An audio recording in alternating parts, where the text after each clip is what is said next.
menembakkan anak panahnya pada seekor buaya raksasa yang hendak memakannya. Mengenai pundak sang buaya, hewan reptil itu pun melompat dan seketika menggigit perahu sang teman yang seketika terkejut dan terlempar ke sungai dalam itu. Mereka sungguh panik dan ketakutan. Dengan sigap, sang pemuda berusaha meraih tangan sang teman dan segera menariknya ke atas perahunya. Dan buaya itu hampir saja melahap mereka hidup-hidup, lalu menghilang. Mencari-cari, tiba-tiba buaya itu sudah berada di hadapan mereka. Pemuda itu pun segera mengambil tombaknya dan berbaring mengambil posisi siaga dan menyuruh agar sang teman memancing sang buaya. Dan benar saja, saat buaya itu akan menerkam, namun ternyata tubuhnya pun ikut terbawa oleh sang buaya ke dalam air, yang membuat teman-temannya panik. Dan betapa terkejutnya sang teman saat dia mencoba melihat ke dalam air itu. Sang pemuda sedang bertarung dengan sang buaya dengan terus memegangi tombak di tangannya dan bertahan. Dan saat sang buaya tak berdaya, pemuda itu pun bergegas naik ke permukaan. Disambut oleh para warga desanya, pemuda pemberani itu pun mendapat pujian dan rasa terima kasih para warga desanya. Memakaikan kalung tersebut, sang kepala desa pun memberkatinya. Semoga kekuatanmu kian bertambah, ujarnya. Berjalan pulang dengan sang paman, sang bibi pun menyambutnya seraya menangis haru dan berkata, apa tak ada pemuda lain di desa ini? Setiap ada masalah di sini, kenapa mereka selalu mengharapkanmu? Ujar sang wanita. Itulah kenyataannya, jawab sang paman seraya tersenyum. Menanam tanaman, memanen, bahkan memanggil hujan. Tanpa Sarman, matahari pun tak akan terbit di desa ini, ujar sang bibi kesal. Kau ini seharusnya bangga karena dia melakukan hal hebat, ujar sang suami. Sang pemuda pun berkata, jika aku bisa membantu kenapa tidak, Bi? Ujarnya yang lalu dijawab sang bibi, jika dia selalu cemas memikirkan sang pemuda bertaruh dengan buaya itu. Saat malam, sang pemuda bermimpi jika dia melihat seekor hewan bertanduk satu yang berdiri di hadapannya, dan mimpi itu semakin sering hadir di dalam tidurnya.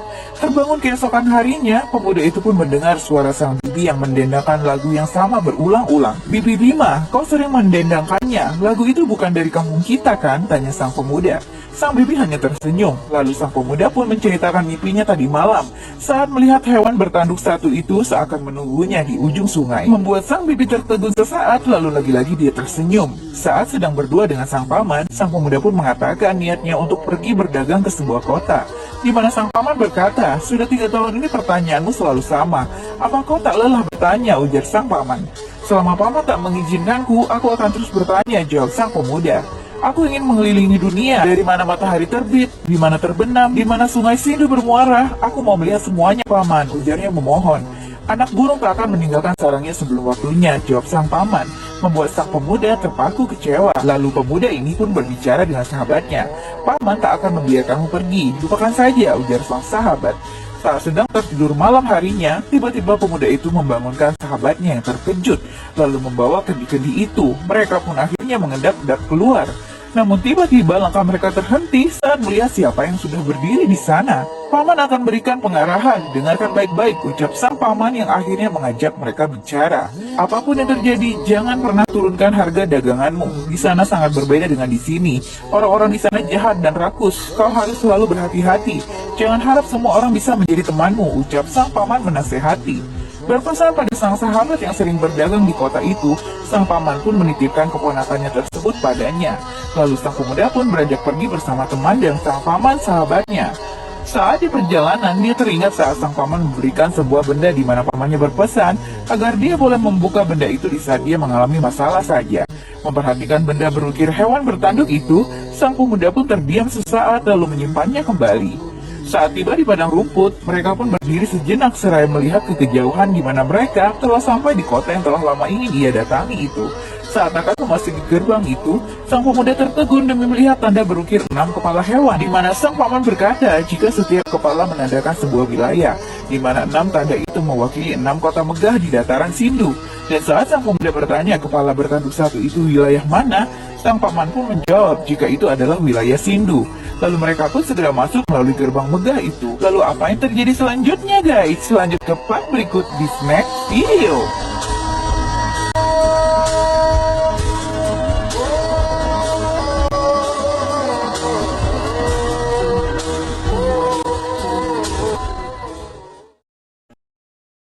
Jauh, Sang pemuda lalu bertanya pada penjaga lainnya, siapakah pengemis tua itu? Yang dijawab sang penjaga, dia pengemis bernama Jakiro.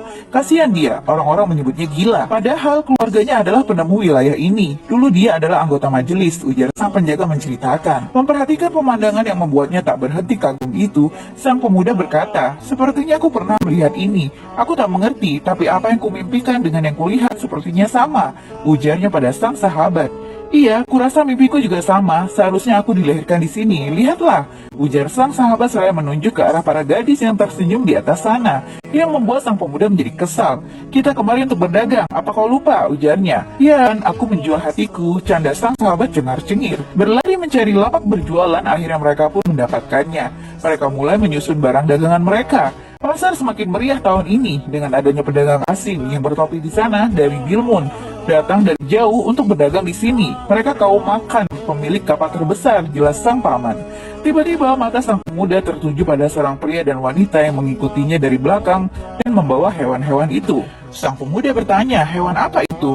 Yang dijawab sang gadis jika itu adalah kuda. Saat pasar dibuka, para pemuda ini menawar dagangan sang pemuda dengan 8 karung gandum yang mereka miliki. Namun sang pemuda berkata jika dia bersedia menjual 3 karung dagangannya dengan 10 karung gandum.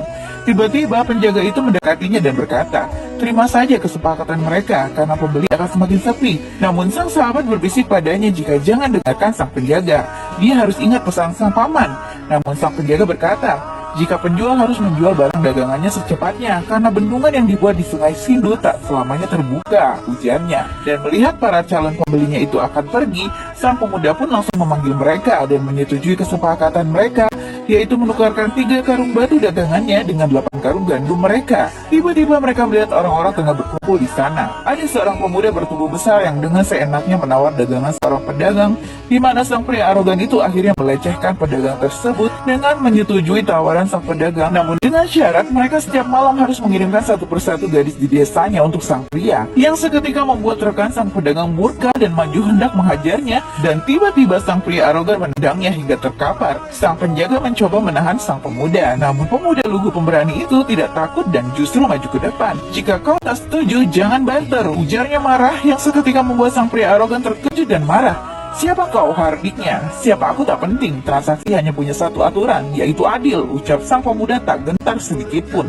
Hei, di sini transaksi terjadi sesuai kehendakku, ujar sang pria marah. Berikan 4 lapis lazuli, tak kurang tak lebih, atau batalkan transaksi, ujar sang pemuda tak kalah garang. Membuat sang pria arogan terdiam dan siap akan meledak ketika tiba-tiba sang penjaga melerainya dan mencoba mengalihkan suasana panas itu. Tolong maafkan pedagang asing ini, dia tak paham aturan di sini tuan, ujarnya, yang membuat sang pria arogan sedikit melunak.